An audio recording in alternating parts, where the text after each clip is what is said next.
कल गाइस एक इंस्टाग्राम पे लंबा चौड़ा मुझे मैसेज आया, लंबा चौड़ा मैसेज था। उसके अंदर एक स्टूडेंट ने अपनी पूरी कहानी लिखी हुई थी, पर उस कहानी में से एक जो मेन पॉइंट था, मुझे लगा आप लोगों के साथ भी शेयर करना चाहिए। तो वो बात ये थी कि उसने मैसेज ये किया था कि सर अभी हाल में ही मेरा एग्ज़ाम ख़त्म हुआ, मेरा सेमेस्टर एंड हुआ और इस सेमेस्टर के अंदर मेरा मैकेनिक्स, बीडब्ल्यू एंड फिज़िक्स ये तीनों बहुत हार्ड गए हैं और मुझे लगता है ये तीनों में से किसी न किसी एक या दो में मेरी बत्ती गुल होने वाली है, मतलब मैं फ़ेल होने वाला हूँ।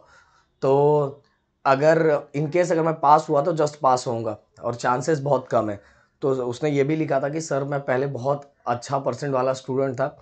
पर जब मैं इंजीनियरिंग में आया तो चीज़ों को समझ नहीं पाया और उसी समझने के चक्कर में मतलब समझते-समझते टाइम बहुत नज़दीक आ गया और मैंने कुछ उसने ये भी लिखा था कि मैंने कुछ स्टार्टिंग में कुछ टाइम भी वेस्ट किए थे जिसके कारण ये चीज़ें हुई और मैं आगे इसको बैलेंस कर लूँगा, मैं कर लूँगा सर, उसने ऐसा लिखा था। बट सर मुझे टेंशन ये आ रहा है क्योंकि मैंने कुछ लोगों से ये सुना है कि जब फाइनल रिजल्ट बनता है और फाइनल रिजल्ट के टाइम जब सबमिट किया जाता है तो हर सेमेस्टर का रिजल्ट मायने करता है प्लेसमेंट के लिए। ऐसा उसने लिखा था कि सर ऐसा सुना हुआ है और इसको सोच के मुझे बहुत टेंशन आ रहा है। सो मैं इसी का आंसर देना चाहता हूँ। शायद से आप में से बहुत लोग इसको लेके टेंशन ले रहे होंगे कि मेरा फर्स्ट सेमेस्टर खराब गया है, फर्स्ट सेमेस्टर में मेरे ये सब्जेक्ट में केटी लगने वाला है या इस सब्जेक्ट में मैं फेल होने वाला हूँ। बहुत ज़्यादा टेंशन ले रहे होंगे इसको लेके कि तो अगर मेरे मेरे अगर कॉलेज में प्लेसमेंट आने वाला होगा या मैं ऑफ कैंपस प्लेसमेंट के लिए अप्लाई करने वाला हूँ, तब तो मेरा सिलेक्शन बिल्कुल नहीं होगा क्योंकि मेरे फर्स्ट सेमेस्टर के अंदर ऐसा-ऐसा हाल हो गया है। सो गाइज़ मैं आपको एक चीज़ बताना चाहता हूँ, अगर आप ये कहीं से भी सुन रहे हो कि ऐसा-ऐसा होगा, अगर फर्स्ट सेमेस्टर में ऐसा हुआ तो ऐसा हो जाएगा, तो आपको एक आपका एक कॉन्फिडेंस बूस्ट करता है, बट इसको गलत वे में मत लेना कि नहीं सर ने बोल दिया ना अब तेरे भाई को पढ़ना ही नहीं, अब कुछ नहीं, ऐसा इसको गलत वे में मत लेना। आप इसको इस तरह से ले सकते हो कि चलो सर ने बताया, थोड़ा मेरा माइंड पॉजिटिव हो चुका है, मेरा कॉन्फिडेंस बूस्ट हो चुका है और इसको करके बहुत अच्छे से पढ़ूँगा। तो गाइज़ देखो, जैसे ही बंदा थर्ड ईयर और फोर्थ ईयर में जाता है तो फोर्थ ईयर में अभी आपको मिनी प्रोजेक्ट भी होगा, ओके, मिनी प्रोजेक्ट भी रहा होगा और धीरे-धीरे जा लास्ट ईयर में मेजर प्रोजेक्ट रहेगा। और लास्ट ईयर में बच्चों का परसेंटेज लगभग बहुत सारे third year and fourth year है, जो बीटेक कर रहा है उसका तो लास्ट के 6 महीने ऑलरेडी 6 महीने ट्रेनिंग रहता है और 6 महीने का अच्छा खासा मार्क्स मिल जाता है जिसके कारण उसका परसेंटेज ऑलरेडी पुश हो जाता है। इसके बाद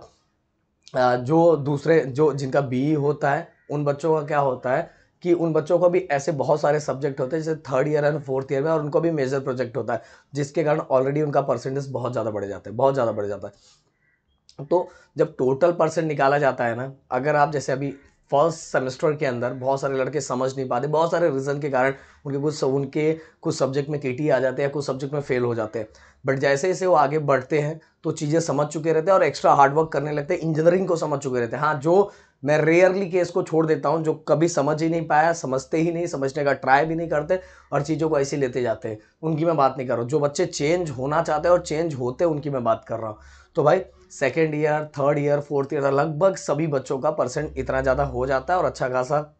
हो ही जाता है। तो भाई देखो, इंजीनियरिंग के फाइनल ईयर में आप सभी को बताऊँ, जब आप प्लेसमेंट के लिए अप्लाई करते हो तो प्लेसमेंट के लिए जब प्लेसमेंट आपके कॉलेज में आता है तो भाई देखो, अगर कोई बहुत बड़ी कंपनी है तो उसका एवरेज 65-75% वाइज मैं बताऊँ तो इतना ही चाहिए रहता है, इतना ही चाहिए रहता है, ओके। इसके बाद आपको फर्स्ट ईयर में हाँ आपका सभी कुछ क्लियर होना चाहिए, उनका ये होता है, सभी कुछ क्लियर होना चाहिए, कोई भी केटी वेटी नहीं लगा रहना चाहिए, सब कुछ क्लियर होना चाहिए। और सब कुछ क्लियर होने के बाद अगर अप्लाई करते हैं और वहाँ जितना उनको परसेंट चाहिए फाइनल टोटल मिला के परसेंट देखा जाता है, टोटल मिला के वो परसेंट देखते हैं कि टोटल मिला के परसेंट कितना और अभी इसको केटी वेटी तो नहीं। तो उस समय आप फाइनल ईयर में अप्लाई करोगे उस समय तो मुझे नहीं लगता किसी को केटी वेटी रहती है। तो अगर कोई केटी वेटी नहीं है और उस समय आपने अप्लाई किया है और आप प्लेसमेंट में बैठे हो तो भाई वहाँ कोई टेंशन नहीं होता। फर्स्ट सेमेस्टर ऐसा सेपरेट नहीं देखा जाता, फर्स्ट सेमेस्टर ऐसा नहीं देखा जाता कि फर्स्ट सेमेस्टर में इसको इतना परसेंट था, ये था। टोटल टोटल निकाल के आपका परसेंट उस तरह से देखा जाता है और इसके बाद वो जो परसेंट जितना उनको चाहिए उतना परसेंट है आपका। परसेंट के बाद सबसे इंपॉर्टेंट आपके स्किल्स को देखा जाता है, आपके कॉन्फिडेंट को देखा जाता है,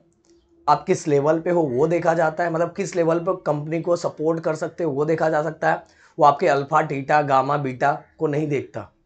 समझ में सबसे ज़्यादा वो आपको जज करता है कि सच में आप जो जिस चीज़ के लिए मैं लेके जा रहा हूँ उस चीज़ के लिए कैपेबल हो कि नहीं हो।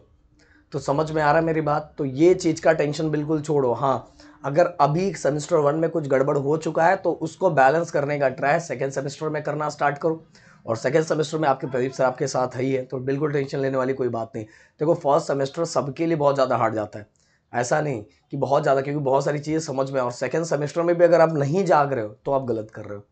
सेकंड सेमेस्टर में आप उठ जाओ, जाग जाओ और करना स्टार्ट कर दो, और ये टेंशन हटा दो भाई, पूरा एवरेज निकालो, और एवरेज सबका बढ़ ही जाता है, और जो सही टाइम पे जाग जाता है थर्ड ईयर फोर्थ ईयर तक तो भाई परसेंटेज बहुत अच्छा खासा हो जाता है। तो अगर मेरी बात समझ में आई प्लीज़, और कोई क्वेश्चन हो प्लीज़ कमेंट करना। Thank you so much guys, जय हिंद दोस्तों।